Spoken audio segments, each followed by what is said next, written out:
with Cartoons, the show about comics and cartoons. My name is Kyle Windle. My name is Carl Lucas. Today we are here to steal an Antman. We're going to steal an Antman. Oh, I love that. Yeah. We're here to talk about episode 5 from season 2 of Earth's Mightiest Heroes, the Avengers.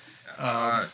Directed by Roy Burradine and written by Brandon Allman. With a story by Josh Fine and Chris Yost, based heavily on Marvel Premiere.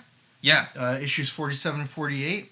This is the introduction of Scott Lang. Yeah. Who, for most general audience members, is the only Ant-Man they really know. Paul Rudd. And he's great as a character, and I think he did for the role the same thing that Robert Downey Jr. did for Iron Man. He elevated the character. Gave people a reason to care. Yeah, gave him some depth, gave him some good humor and stuff. Which has been criticized recently that, the MCU is too humorous or whatever, what have you. But we're not here to talk about the MCU, Carl. I'm here to say Paul Rudd was good as Ant-Man. Paul Rudd, and he's so handsome.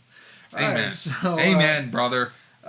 Let's talk about, first of all, I like to keep tabs on the intro and the lineup in the intro, and we have a new member in the intro this time. Ms. Marvel is now officially an Avenger and is in the intro. From last episode. This is the first addition to the intro we've had in some time. Ages. Since an age of an Ultron. Wow, that's really good play on words, Carl. And the wings of an angel. Oh, wow. You're set on derailing this show from the beginning. Okay, no. So Miss Marvel joined last time, and I'm still mad about how they butchered the intro. I feel like the intro was so heavily edited. I feel like the further we get into this season, the more I just miss the full theme song. Yeah, just do the theme song or don't do the theme song. Don't do half the theme song. Yeah. But I don't want to keep complaining about that because I complained a lot. We are on the record. We don't like the change. We don't like change. This episode opens with a cold open of a bank robbery in progress, and somebody has made all the money in this vault that was sitting on tables and stacks for some reason vanish out of thin air, and the camera is very high def and is able to zoom in specifically on this bug-sized man on an ant, and it's Ant-Man. What's going on? And we cut to the intro. Hank doesn't steal, just our hearts. So we cut back to Avengers Mansion where Hank has been quitting. Yeah, he's like emo thing. He's been quitting for months. Yeah, he's like emo. Yeah, he's like emo Hank in this episode, and that's kind of his arc. And I don't get me wrong, I enjoy this emo Hank being the catalyst way more than Hank slapping Jan. You know what I mean? I'm glad that it's him feeling like his he's failed because of Ultron instead of failing because of how he's treated Jan. I think that's a better choice. Him quitting here gives more weight to the scene where he shrinks down and says, I quit. Right. There's no coming back from this. And, of course, we're talking about the second Ant-Man here, so we have a changing of roles. Yeah. And I had forgotten, actually. We're going to skip a little bit. But basically, Hank sees that a robbery happened and it was Ant-Man, and he freaks out. And you're meant to think it was him, I think, at first, the way it's kind of played out. Yeah, they definitely tease that, you're right. Because he's moody and he's being kind of standoffish and he's worried about the news report. Mm-hmm. And then you find out that he goes to his lab at this college and the Ant-Man gear is all gone. And he calls Jan, who immediately she's verbally abuses him. Yeah, she's over it. She's like, what, are you going to quit again? And I think she says, I'm tired of you quitting. And so his next phone call, and I actually forgot that it happened this early in season 2, was to who, Carl? Who did he call after he called Jan? I can't remember. Oh my gosh, it's the main, the other main introductions of this season. Or of this episode. Oh, Heroes for Hire? It's the Heroes for Hire. Yeah, sorry. So it's everybody. Luke Cage and Iron Fist. I meant to look up the first appearances, but I can tell you the voice cast. Christopher Duncan voiced Luke Cage. Nice. Stole the show for me. His dialogue was fantastic. I like seeing Luke Cage in animation. Yeah, it was so cool. Yeah, you never see Luke Cage in animation. And the way they played off each other, perfect. It's perfect. Perfect dynamic. It was the 90s status quo brought to life. Yeah, well, like the early 2000s, honestly. Like, well, honestly, the late 90s though were like Heroes for Hire. Did you read that book in the late 90s? No, like I remember they like popped up in Deadpool. Like Sure. some of the like early Deadpool appearances, there was like they showed up, and they're same thing they're doing here. They're like you can hire them and they go solve Scooby Doo mysteries, and, Right. in the Marvel universe. And Hero for Hire was Luke Cage's kind of nom de guerre. It was Power Man, the Hero for Hire, was kind of his whole shtick for a while. And then they brought in Iron Fist in the later issues and kind of made it a duo book. But I'm looking up here. Luke Cage first appeared in Luke Cage Hero for Hire from 1972. And then Iron Fist first appeared in Marvel Premiere number 15, so about 30 issues before the issue we'll cover today. But did you notice, or did the voice of Iron Fist sound familiar to you? No. It was Lauren Lester, Robin/Nightwing from BTAS. Oh, really? Yeah. Wow, that's cool. That's a cool little fact. Only nice. other voice acting I've ever heard from him firsthand.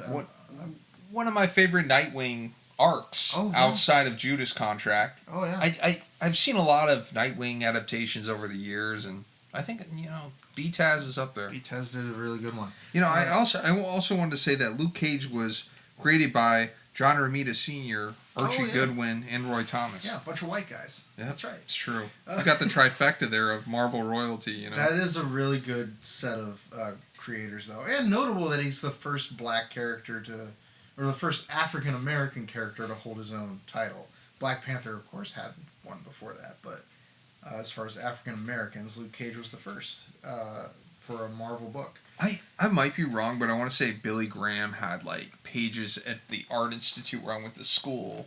Oh, okay. And they like downstairs they had a bunch of like Luke Cage pages were like on the basement. Sweet. And it was actually they had like a ton of art hanging up in the hallways, but it was some of the only comic book art they had. So I used to just go to the basement and look at the pages. Yeah. Yeah. That's very cool, though. I just want to throw that out there. I like that. That's so cool.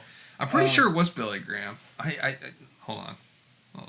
Are you gonna look up? Yeah, I know. I'm gonna make sure. While you're talking about that, I want to just point out that it is fitting, I think, that the Heroes for Hire are called in for this episode because Scott Lang does become a member of Heroes for Hire in the 90s.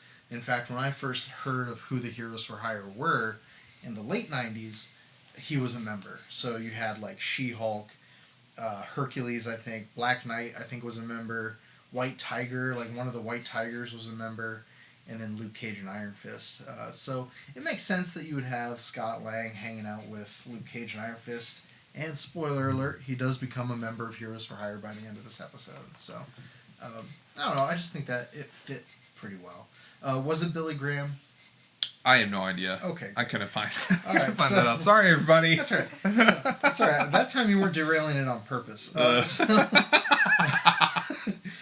So what I liked is like when Luke Cage and Iron Fist first show up, Hank kind of explains what happened and like who he thinks the person who stole this is. He says they're intelligent but they probably don't know the kind of danger they're in. It's a good opportunity to kind of show off the threat that Ant-Man can be.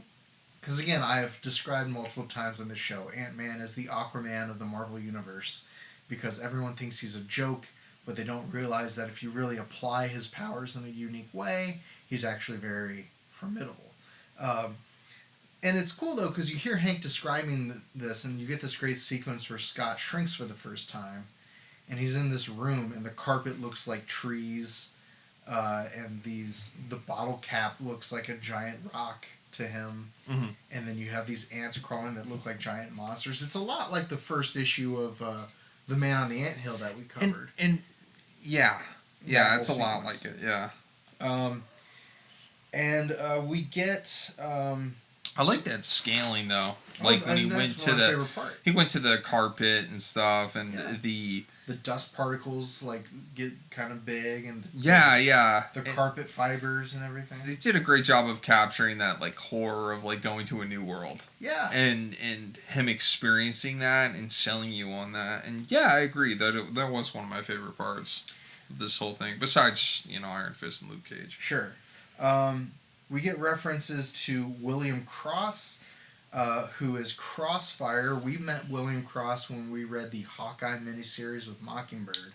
That's right. His cousin How Darren, could I forget? Yeah, his cousin or his brother Darren Cross is featured in the Antman movie and is featured in the comic we're going to read later. And also contact at Issues with Cartoons with any Mockingbird fan art. Oh, yeah, the obligatory request for Mockingbird fan art.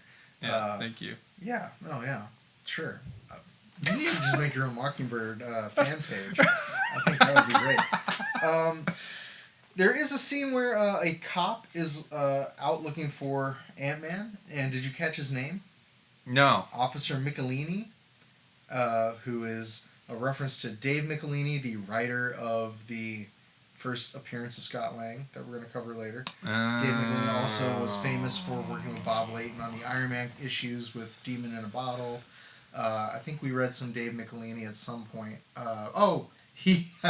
Dave Michelini, also famous for writing Avengers 200 with Jim Shooter, which was the Carol Danvers Marcus Baby issue.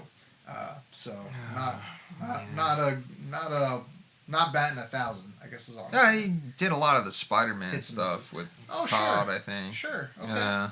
Well, yeah, he co-created Venom. That's probably his main claim to fame. One of the many co-creators of Venom.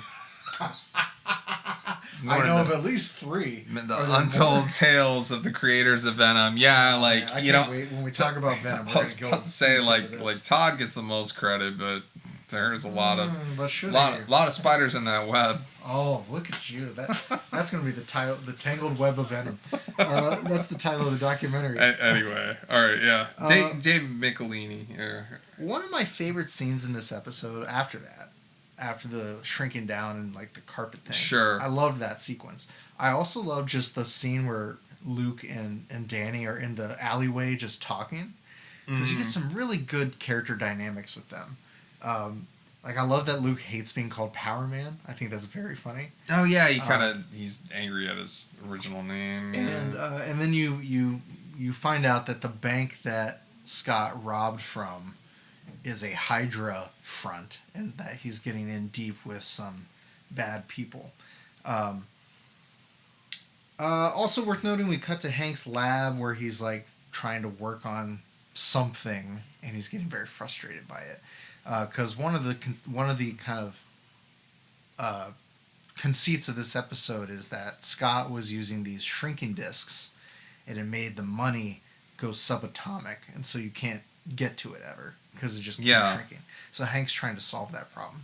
And in the foreground of the scene when Hank is in the lab and getting angry and acting kind of like a frustrated man-child, there's a Yellow Jacket bug in the foreground. So we get some foreshadowing to who he will end up becoming, perhaps, later in the season. But yeah, you get the Heroes for Hire fighting some thugs in the alley, which is a great showcase of Luke and Danny's powers. You get a little sweet Christmas from Luke Cage when Scott shows up. And that's his catchphase he always says. It's so... I love that they included it. It was perfect. It's in the Netflix show too, right? Oh yeah. Pretty sure. I'm pretty sure it shows up. It follows him everywhere. As far as Luke Cage adaptations, where would you put this? This cartoon? Because I know, like, you kind of tout this cartoon as, like, this is your favorite Avengers adaptation. Yeah. But, like... I did not watch all of the Netflix show. Oh, okay. I only watched through, I think, the... what was Mahershala Ali's character? Was it Cottonmouth? It's important. It's like the first half of the first season I saw. Then I saw all of the season of Jessica Jones that he was in. Yeah, Jessica Jones season 1 was really solid. Yeah. But you also have to remember that Power Man and Luke Cage also shares another name. Carl Lucas. We glossed over this. We glossed over this, but me and Luke Cage have the same name. Yeah, you are Power Man. And perhaps in the multiverse You're of Marvel, a variant. I am Luke Cage. So I just want to throw that out to our listeners and our viewers that perhaps Luke Cage and me aren't so different. Yeah, this could be very problematic, but it's made better by the fact that your name is really Carl Lucas. It's no worse than the conundrum that is Doctor Doom and Kang. That's fair. Yeah. There's a little more social dynamics at play, but that's okay. You know what's interesting? Like, why did they name him Carl Lucas? His name is Carl Lucas. Why wasn't his name just Luke Cage? Every time I search my name on Google to find out if I've done anything heinous, you know, you find out that you were experimented on in prison and given unbreakable skin. And that I'm Power Man and I'm Luke Cage and I can lift very heavy objects. And you're married to Jessica Jones, which is that's not bad. Good for you. Honestly, yeah. What is it? Pretty great. What's the actress's name? Kristen Ritter. Yeah, Kristen Ritter. Stop. Yeah, not bad. Don't make me know your wife's name. All right, moving on. Moving on. Fun and games. All right. After Scott beats the Heroes for Hire, Luke says, we're never telling anyone about that, which was maybe my favorite line in the show. So they managed to follow him back to this hotel, and Hank is with them, and you get the full backstory of Scott's problem that led him to stealing the Ant-Man suit, which is a little different than what we see in the comic, but not by much. It's very close. Yeah, his daughter's basically being held for ransom by these mobsters, essentially. And then in the comic book, I think she's sick. Yeah, and they acknowledge that she was sick. So the difference is that when she was sick, he still robbed people, but he robbed them with William Cross, and then he took the fall for it and did time in prison. And then when he got out, Cross kidnaps his daughter, and that's what leads him to taking the Ant-Man suit. In the book, and we'll cover this later, when she's sick and he needs money, that's when he steals the Ant-Man suit. So it's a little more simple. I think they were just trying to find a way to include William Cross in the episode. I'm really not clear on why they made the change. That's probably why. It seems like an extra step, because you still get Darren Cross in the original version, so I don't know why you don't just sub out William Cross, but regardless, at the end of the day, it doesn't really make that big of a difference. There's stakes. It's not. His daughter's in danger. It's really, and he gets the Ant-Man suit at the end. It's almost identical to the comic we'll be talking about later. Yeah, there's a lot of similarities. I lied. I said my favorite line was when Luke said, "We're never going to tell anybody about this." That's not my favorite line. Do you have a guess on what my favorite line? You might not remember. I don't remember. But Cross has Cassie, and who's voiced by Colleen O'Shaughnessy, the voice of the Wasp. So Cross has Cassie, and Scott confronts him. Mm-hmm. And then Hank and the Heroes for Hire show up. And Cross says, "Who are you supposed to be, the Avengers?" And Luke says, "Yeah, we're the Avengers. I'm Captain America, and my friend in the pajamas is Thor." Yeah. Funniest line in the whole show, I think. Oh, you like that? I think it's a great line. But it's really, like I say, it's a really good characterization of Luke. So you asked me, where do I sit this in Luke Cage adaptations? There are only like 2 or 3 adaptations of Luke Cage. Yeah, there's not many. So and they're so different. Their goals are so different. So I don't know. I mean, I guess. I guess for classic Luke Cage, I like this, but for like the Luke Cage that I read in Alias, and Brian Michael Bendis stuff. Bendis, I think Mike Coulter, but those are almost 2 different goals, 2 different flavors of the same character. I don't know. Yeah. Maybe if I watched The Defenders and if I watched all of Luke Cage, I would feel differently. Maybe it would just be Mike Coulter, but I liked all that stuff. All the Luke Cage live action stuff. I thought it was all really good. I think that actor deserves to come back and Born Again or Mike Coulter, something. I think is going to come back. I think he's going to come back. I think so. There's no reason to. Kristen Ritter's coming back. There's no reason Mike Coulter is coming back too. They have great chemistry too. I love the two of them together. For sure. In this show, I really like the chemistry with Luke and Danny. I think their friendship is really well presented. I like that. It came across well, and yeah, it's a good adaptation, like I said, of the '90s like status quo of Heroes for Hire. Like this, there really is, and there was the shot during the alley fight. I really like the animation of like Danny throwing the kick. Oh yeah, they zoomed in on his foot. That was a great fight. Yeah, that was a and actually the fight here at the end was really well choreographed too, where they're fighting off Cross's goons and everything. Yeah, the animation's definitely solid. Yeah. Yeah, it's just a big warehouse brawl though. At the end, really. Yeah, I mean, this is a very straightforward episode. There's not a whole there are no subplots. It's all just Scott's trying to get to Cassie. Scott's like something we haven't talked about is like how reluctant Scott is to do any of this. Yeah.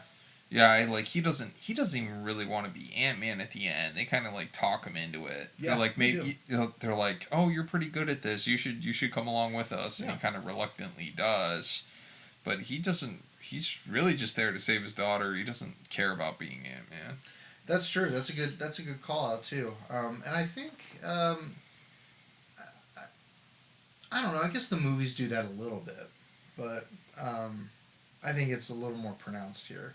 I don't remember the film so much. I saw Quantumania, and that's all. I remember Quantumania more. I've seen Civil War a lot. Yeah. So that's of the ones he's been in. I've seen that and Endgame the most for sure. Yeah, I love going back to Civil War. Like I watched Civil War maybe like he stole his scenes in that pretty easily. Yeah. That airport fight is like one of the I don't know. It's like the most heroes on screen in a Marvel film.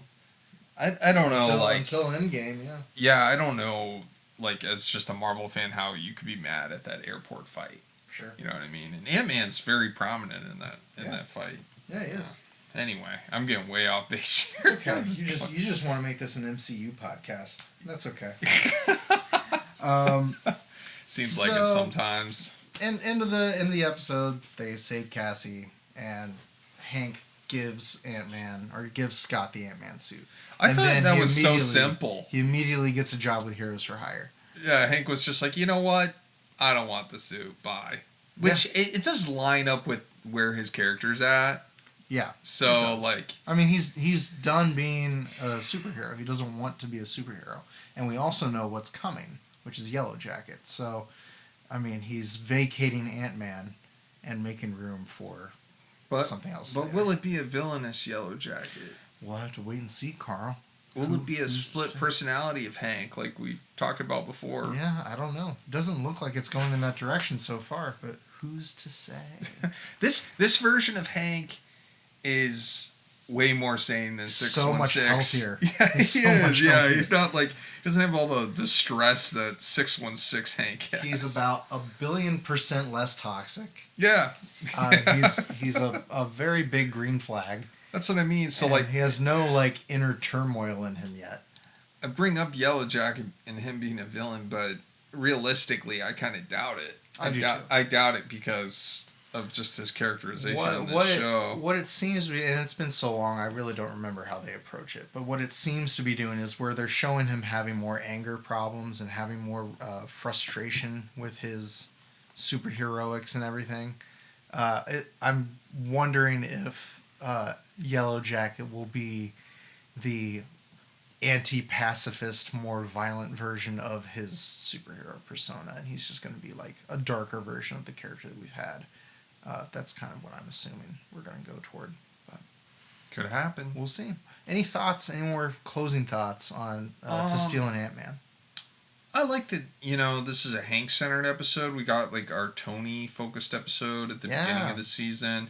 I like everything about this season that's not Captain America still being a Skrull. Which we didn't get any of this episode. That's like, my biggest criticism is that, like I said, we need Steve back. Yeah, we're, like, 6 episodes in. I'm like, this is an Avengers show. Where's Cap? But I do like that we're getting all these little side stories. Like I said, we got the introduction of, like, War Machine and Pepper Potts.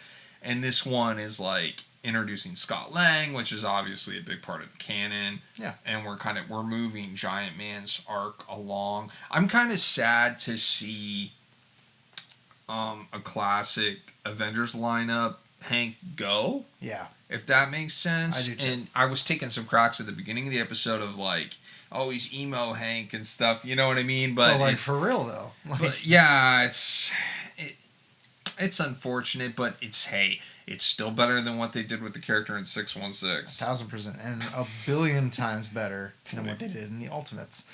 Ultimates. Do we want to talk about that?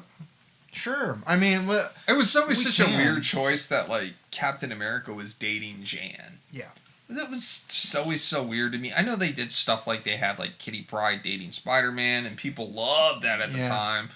But I even when I first read that, I don't know. I think it's issue 6 of Ultimates Volume 1 when Hank and Jan fight. Yeah. And I was probably like 13, coming from a very innocent childhood, an unproblematic childhood. And it was a visceral shock to see just how brutal and abusive and violent that take on Hank and Jan was. It was really violent. And it's a kind of a trap that it's a corner that Marvel painted themselves into by doing the slap in the first place, where like Hank's whole character has become Ultron and the slap.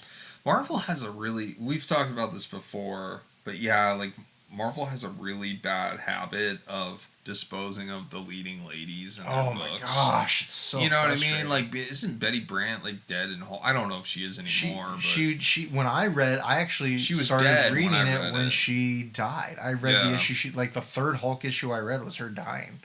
Yeah, she was dead. Like Peter and MJ constantly splitting up. I talked to a fan recently. I started bad mouthing Brand New Day at this convention I was at. I was like, the book, not the movie, or the movie. Yeah, the book. Okay. Yeah, I was kind of like, well, Sins Past was really like why I quit reading Spider-Man, and I hate they broke up Spider-Man and MJ, and he got real quiet because he was an older guy, and I think some of the older fans like Peter being single. Yeah. I do. I'm a 90s kid. I grew up with Spider-Man the Animated Series, so I'm like sitting here like yeah, Peter and MJ forever, but I forget that there's people out there that are just like, no, I like my Peter young and I like my Peter. If you want a young Spider-Man, you know what you can do? Read Miles Morales. All right, let's break here.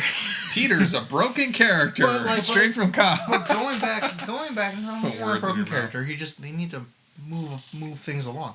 But going back to the thing about Hank and Jan. So, yes, the defining characteristic for Hank from the 70s onward was that he's a screw up, and that he is a bad person who's trying to be good.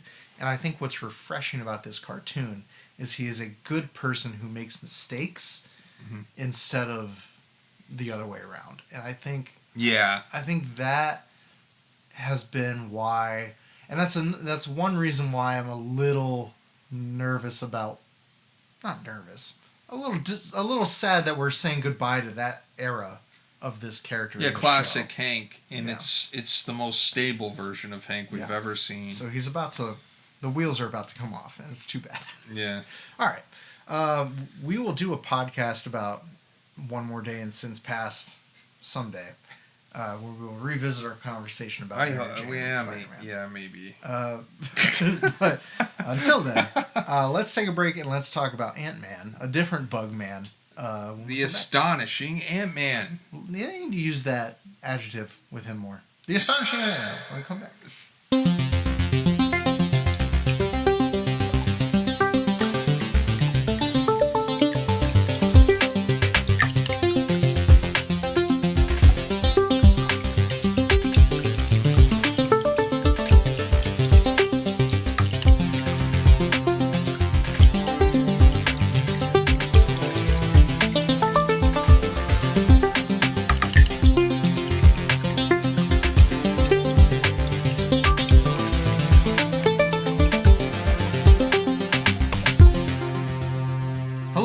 back from our break, and we'll be taking a look at The Astonishing Antman from Marvel Premiere number 47. Marvel Premiere, Carl?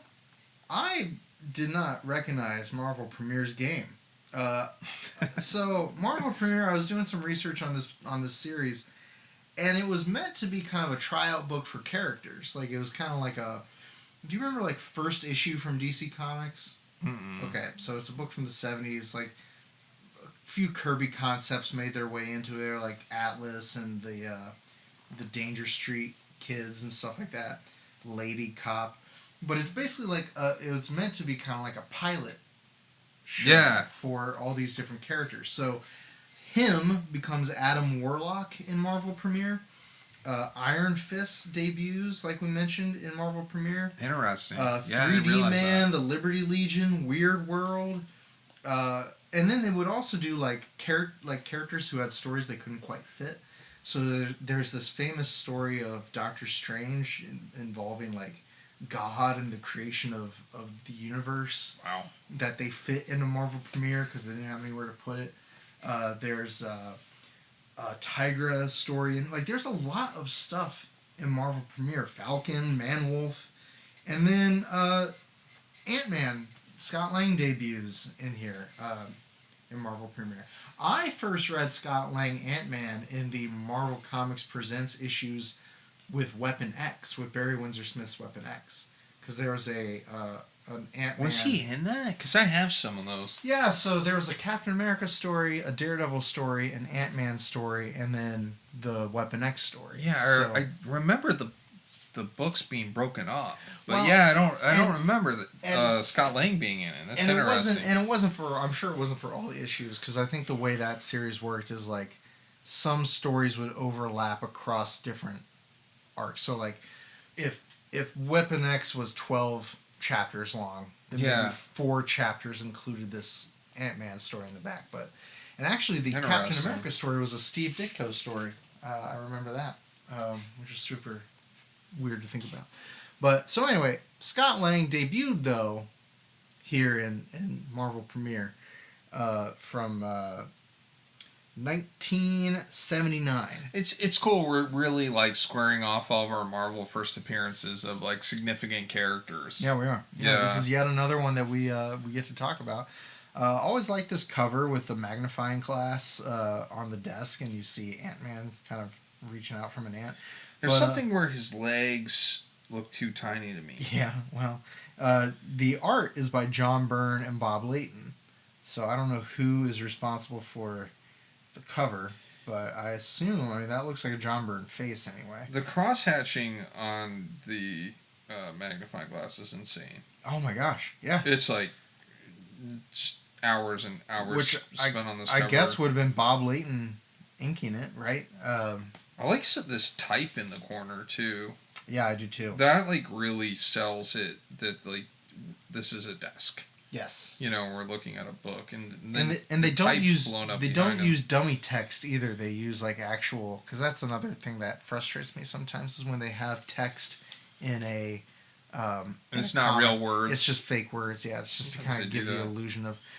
Anyway, so this is To Steal an Ant-Man. We're gonna cover 47 and maybe 48. I mean, we'll see how we do for time, I guess. But this is pretty much the episode. I mean, it opens with Ant-Man attacking a bunch of doctors. It's like beat for beat. All the Ant-Man parts of the cartoon are in this comic. Yeah, more or less. And I do like the scale that you get in this pair of issues with whenever Ant-Man shrinks down. Like, they do a good job of him looking like he's small in a world that is large. Whenever he uses his powers, they render it well. Yes. And it's so different from Kirby too. It is. It's like a different approach to drawing his powers. Yeah, for sure. Yeah. But here, this is the storyline that we alluded to in the first half, where his daughter has a heart condition and needs surgery. And he found a specialist who can do this experimental treatment, but she's been kidnapped. Yeah, that's the thing. So he goes out of his way to find this chick, and then she gets kidnapped by gangsters. Happens to find her just as she's being kidnapped. Yeah. Like, as soon as he goes to her, he's like, all right, I finally found the doctor that can save my daughter. I had to, like, read this and take a turn back. I was like, wait, that's the doctor? Because she's in one panel, right, getting taken by the arm. It's the same panel that she's introduced. Yeah. And so, like, the reading experience was so strange for me. I was like, wait a second, the doctor got kidnapped? I'm like, and then I flip back. I'm like, oh, that is the doctor. That's the only panel she's in. Right, yeah.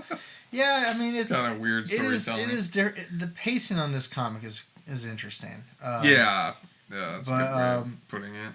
We get him going to Cross Technological Enterprises, which, if you'll remember our coverage of Hawkeye, that miniseries with Mockingbird in it, he is a security guard for Cross Technological Enterprises, working for William Cross.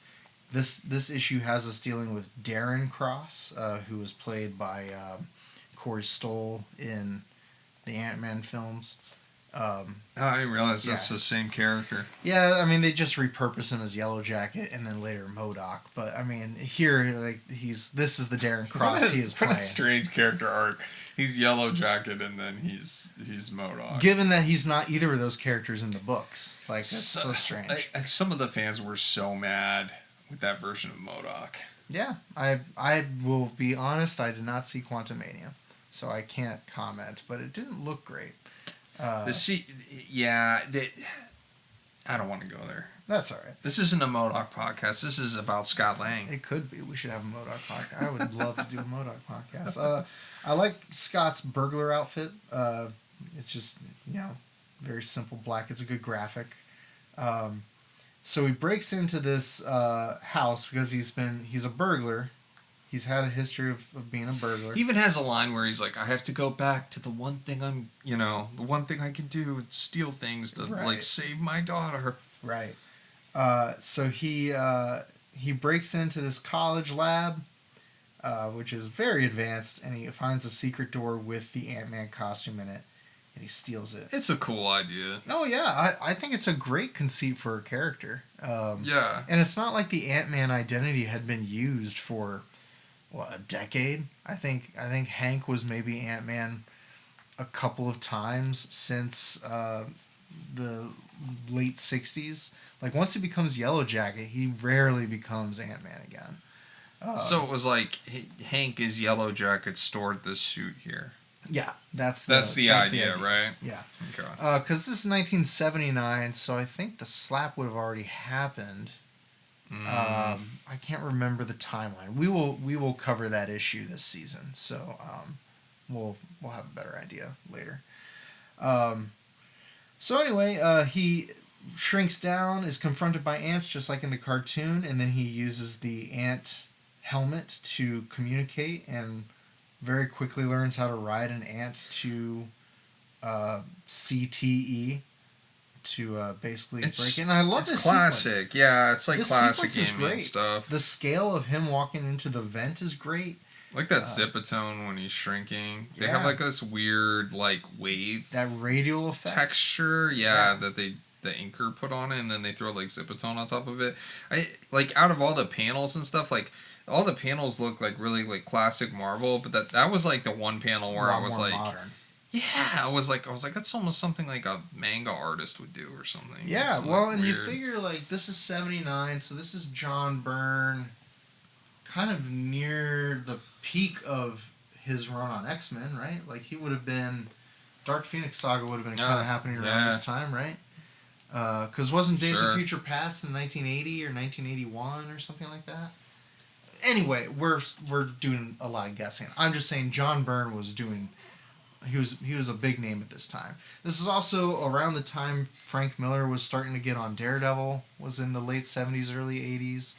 Byrne's output, when I think about it, you talking about him working on this he so many characters. Oh yeah. Like John Byrne had his hand. Name a character, he probably worked on it. Yeah, he's had runs on all the major characters. It's like his contributions are like insane. For sure. Not just the X-Men lore. No. You know. Dark Phoenix Saga, by the way, was in 1980. I kind of so the Phoenix Saga was 76 to 77, I think, from my reading of this, is when she got the Phoenix Force, and then the Phoenix Saga would have been. I think she gets it. She gets it in, I think 102 or something. She falls into the lake, and then she emerges. You know, it's that panel, "I am life and death incarnate," and she flies up with her her fists in the air and stuff. And then it's not till later that she gets manipulated by Mastermind, Right, and all that stuff. But I see a lot of fans mixing the two up. I'm like, no. Phoenix Saga is different from. No, Jean gets the Phoenix Force way before Dark Phoenix Saga. The cartoon did that. The cartoon had the Phoenix Saga last for several episodes. Yeah. Before they moved on to, which is my context for it, because I never read the Phoenix Saga or the Dark Phoenix Saga. That's everybody's favorite adaptation, I think, because of that, because it feels like an epic. It's also like the a very comic low does. bar to clear with the adaptations they It's have. also way different than the comics. We're going to definitely cover the Dark Phoenix Saga on this show. There's some big differences because I would actually love to cover the Phoenix Saga and the Dark Phoenix Saga. The cartoon's all around like defeating Deken and the Emkron Crystal. Yeah. And you know what I mean? Like it's very different from like the Hellfire Club manipulating Jean. Anyway. I wish we had a platform where we could compare and contrast the cartoon and the comics. I wish we had something where we could talk about X-Men and compare it to the cartoon. Yeah, the issues of X-Men with the cartoons of the X-Men. Anyway, so my crazy idea, Kyle. John Byrne was a freaking baller at this point. So it makes perfect sense that he has some really good-looking panels in this comic. No, they're gorgeous. About freaking Antman. I just love all the different perspectives of the helmet. Like I said, because he's got that bar by his chin. Yeah, and like he turns his head, and you have to draw that bar from all different perspectives and stuff. It looks good. Later this season, we're going to read the Kree Skrull War, and Neil Adams does a comic called Journey to the Center of the Vision. And it's where Hank, as Ant-Man, goes inside the robot body of the Vision to, like, heal him. I love that concept. Neil Adams drawing Ant-Man is maybe the best he's ever looked. It's really, really great. Neil Adams, yeah. So I look forward to covering that too. He fights these guards, and he gets to this hospital room, and we pretty much go back to where we opened the issue. And then when you get to the last panel, or the last page, it's a 2-page spread, and you see Darren Cross. And he's just... he looks like Blockbuster from DC Comics. He looks like a Hulk villain. Yeah. That's what I thought when I saw him. I'm like, he looks like just some crazy gamma-radiated dude. He's got like this kind of reddish-pink skin. This, this crazy body dysmorphic-looking musculature. There's some really cool panels, too, like before that reveal of Ant-Man changing size. Yes, that I love. Of him leaping into that guard. The one where where he goes from small to the large figures. Yep. It almost reminds me of like Scott McDaniel on Nightwing. Oh, Nightwing references. Yeah, where Scott McDaniel would have like the flipping through the air, but it would be just the different poses of Nightwing. Yeah, like the DeLuca effect. DeLuca effect. Is that what you call that? Yeah, the different. Frank Miller does it a lot with Daredevil. Sure. You see that kind of thing, but it's really effective for the size changing. Scott McDaniel took it to another level, though. He would have like those big 2-page spreads, and it would be like Nightwing from the corner of the page moving into the foreground. Yeah, and there'd be like 20 Nightwings like moving down the page. That's cool. Anyway, I've never read the Scott McDaniel Nightwing. I need to fix that. That was one of my first comics. Was it really? Straight up. The Chuck Dixon run? Yeah, it was a Chuck Dixon issue, and it had Deathstroke on the cover, and it was Nightwing fighting Deathstroke, and they were fighting over Man-Bat. So it had all these ingredients in it that I think got me more invested in the Batman. Yeah, that's a DC. lot of lore. Yeah, that's what I mean. Because I was great. Like, who's this Deathstroke guy? Who's Man-Bat? You know what I mean? That's very cool. Yeah. That's very, very cool. I love that. Yeah. Anyway. So as a first appearance of Scott, if this was the only issue we read, I think it's a good showcase for the Ant-Man power set. I think it's Sure. a good showcase for John Byrne. Check. I think it's a good introduction. It's a good conceit for a new take on an old character. But it does end on a cliffhanger. So I went ahead, and I don't know if you did. I read some of it. I went ahead and read 48. That cover, I prefer 47's cover to 48's cover, but it is a good shot of Ant-Man on an ant flying toward... That's still a good Darren cover. Cross. So picks up right where we left off though with Darren Cross, the ogre-looking dude, getting up from this operating table to basically slap the crap out of Scott Lang. Yeah, I mean it's again you get these panels where like Darren Cross picks him up with tweezers, and it's just the scaling. And he's already a large character anyway. So want to know what this reminds me of? Yeah, tell me. It kind of reminds me of John Byrne's Superman issues. Interesting. Like just looking at the art, like it's less that classic John Byrne, and it's kind of moving into Superman relaunch John Byrne. Which is so interesting because that would be 5 years later or 6 years later. Yeah, this is definitely a stepping stone. You see the seeds of what will end up being. Yeah, I totally see that. This is different from John Byrne X-Men. Yeah. You know what I mean? This is a little more detailed. It gives me a little more like his Alpha Flight kind of era, you know what I'm saying? Or like his Fantastic Four era. Like his Fantastic Four, he would take over when? I mean, he took that over in the mid-'80s. I've been collecting those, but I haven't read a ton of those. Like I said, I think once I'm done with my Kirby read-through... You're going to skip to John Byrne. I didn't say that, but I'll eventually get to John Byrne. I don't know how much I am going to read in order. I am going to read all the Kirby stuff in order because I happen. You have to. You're already mostly done. I pretty much am. He would take over Fantastic Four in 1981, so he's a couple years away from taking over Fantastic Four at this point. So, just for context again. That's good. So you get a little bit of a backstory of who Darren Cross is, and basically he's a workaholic who ends up getting having a heart condition.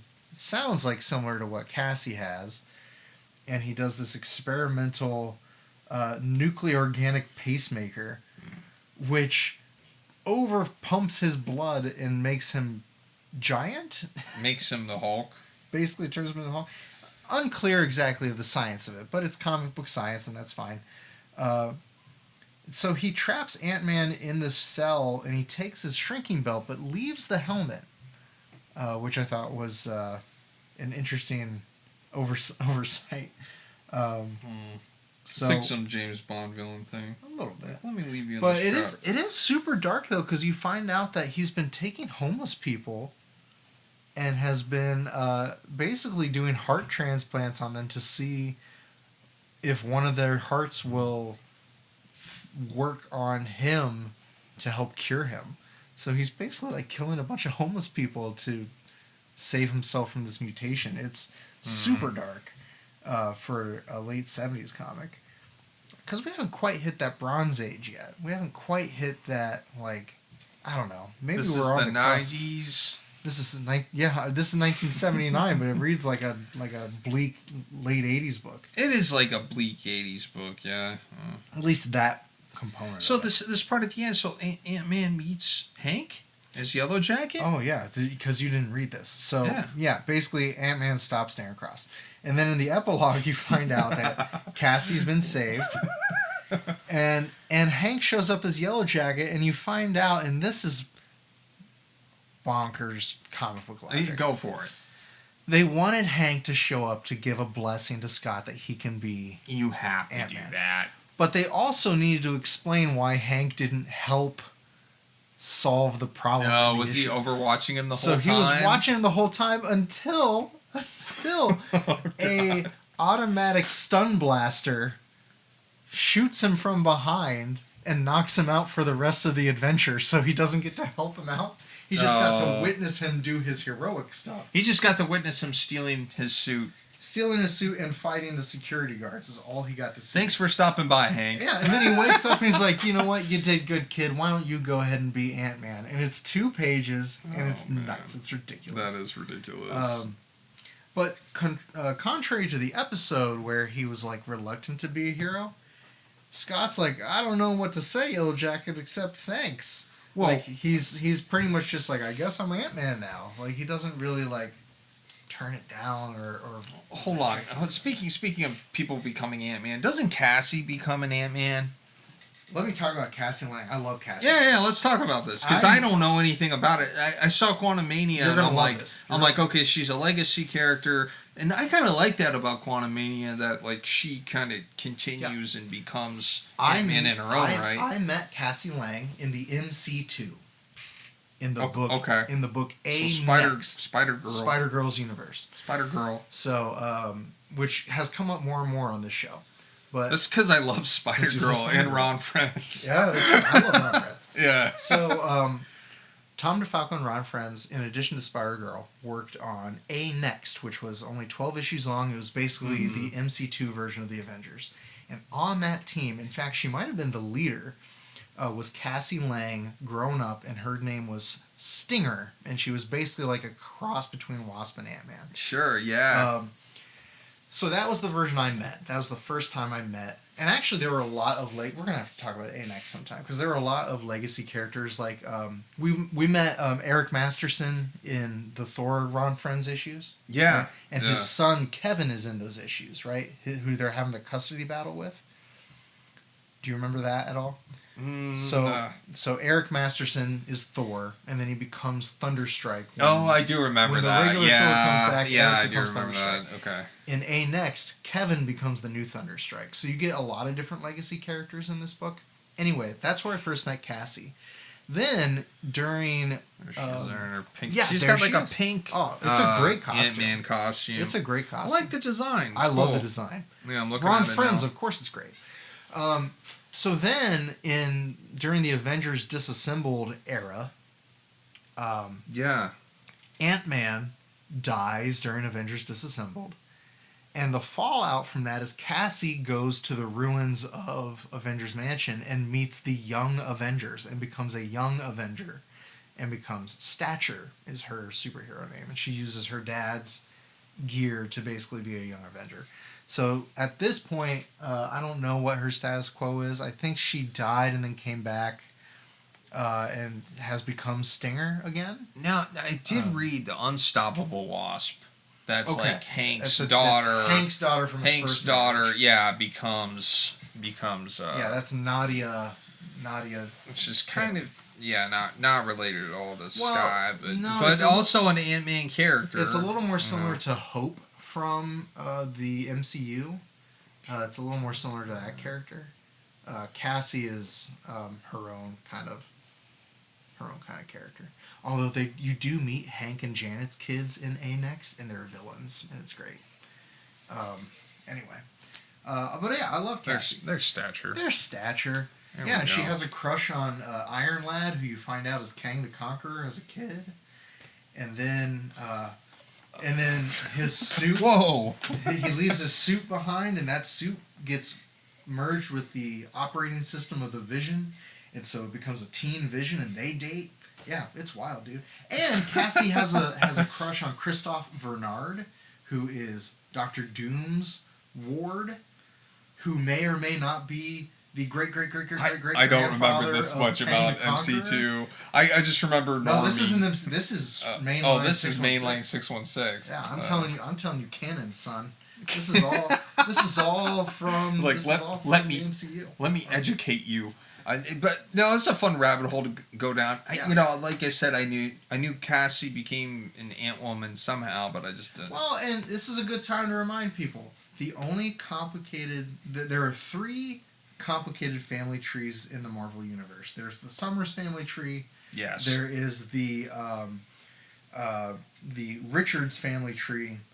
Why is Kang in the Richards tree? Exactly. And Dr. Doom. Yep. And maybe Cassie. I don't know. Why? And the Hank Pym family tree is super complicated. Yeah. And factoring into that is Scott Lang and Cassie Lang, because they are legacy characters. I feel like Hulk's keeps getting more complicated though too, because like doesn't Hulk have a son now? And yeah, he has at least 2 kids. He's an alien son. Yeah, it's fine. But that's fine. That's the thing. Like they keep wanting to have their cake and eat it too, and have these characters. This goes back to the Mary Jane thing. They want their characters to develop and have legacies, but they also want to hold them back and be their iconic selves. And they're trying to have their cake and eat it too. I think Claremont had it right of like cycle them out. Yeah, aging characters out. Like let the characters get older. Like you were talking earlier, how you're more interested in Miles Morales and Peter Parker, and I agree with that though. I don't mean that. To my point though, like younger characters are more interesting. We're kind of played out on Peter Parker. How many stories have we done with Peter Parker? Miles Morales, de facto, like the more interesting character. I don't want to make it sound like I don't find Peter more interesting than Miles. What I'm saying is, if you want a young, unmarried Peter or Spider-Man, just read Miles and let Peter grow into his own version of whatever mature Peter Parker is. Like that, it's that Claremont thing. Look how popular Hickman's run is right now. Exactly. Peter's married, you know what I mean? So I like married Peter. I prefer married Peter. I'm just saying that if you are jonesing for a single young Spider-Man, that exists, and it doesn't have to be Peter.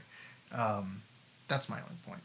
And like in this case, like we just read a series where like Antman got cycled out. Like for all intents and purposes, there's in the episode we watched, Hank's story could be done. It's not, but it could be, and they could just let Ant-Man carry on with a legacy character. That's what DC did. That's what DC did with Green Lantern. The Green Lantern with the Flash. I mean, that's what most of their legacy characters are. They have like all that interesting lore because of that.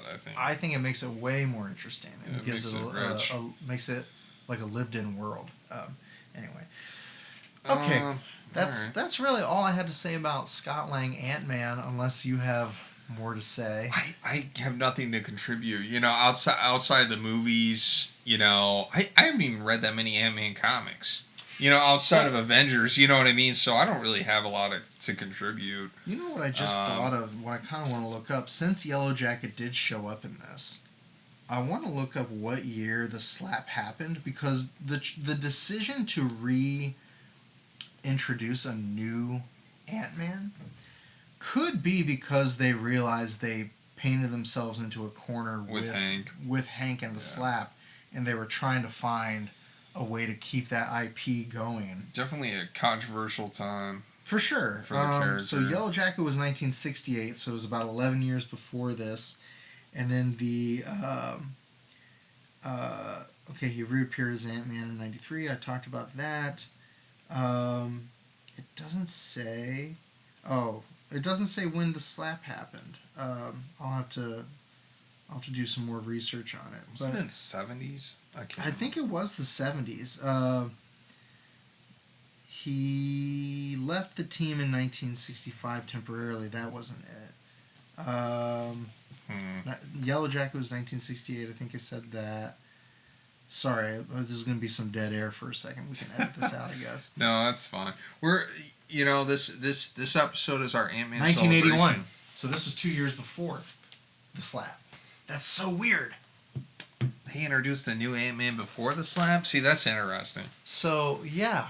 I wonder what the motivation was, other than they just had a story idea to use Ant-Man and keep Yellow Jacket. Maybe they were kind of like, oh, we have Scott Lang, so now we can butcher Hank's character. Or they were just like, now we can do something controversial with Hank. Maybe. Because we have a backup plan. Because we have another Ant-Man. Or it could have just been like, we have Yellow Jacket, we have this trademark that's going to lapse.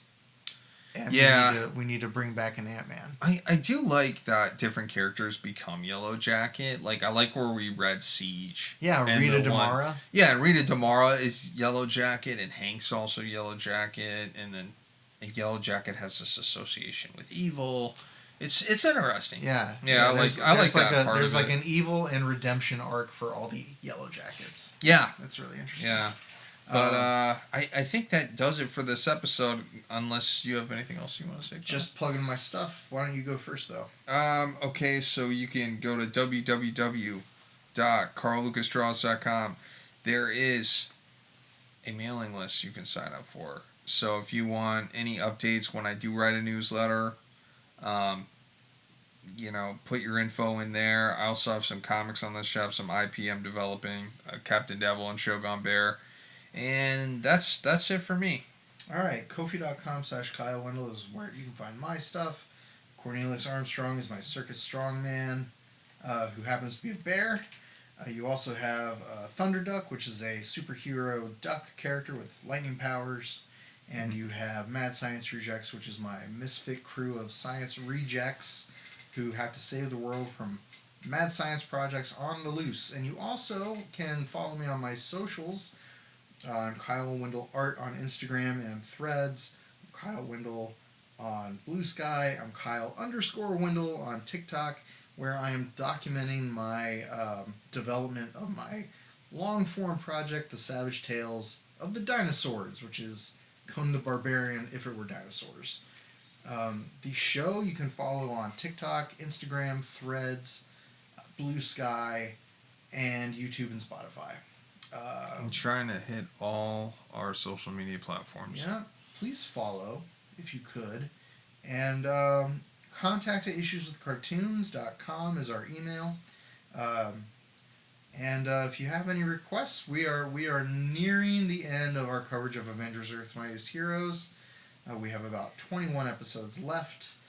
And after that, we have lots of things we would like to cover. But if there's something specific you would like us to look at, we mentioned the Phoenix Saga and the Dark Phoenix Saga, those adaptations. Yeah, anything really, anything comic book or cartoon related. We'll look at. Yeah, we might even do like spotlight episodes on artists. There's all kinds of things we're talking about doing. Yeah, go back, and we've done a lot already. Go back into our archive, catch up on Avengers. We did coverage of Daredevil, our All-Star Superman, all the various iterations of Galactus, of the Galactus saga. We've done. We did a top 5 Batman movies. By the time this comes out, we'll have done a top 5 Spider-Man and Superman probably. Mm-hmm. We did a top 5 animated superhero cartoons. We did all kinds of content for free for you. We reviewed Superman by James Gunn. We reviewed Fantastic Four First Steps. Yeah, even Rise of the Silver Surfer. All of that is in the archive. So go back and enjoy that. And until next time, more issues to come. Stay tuned. Yeah, Issues with Cartoons. Ah, Kirby.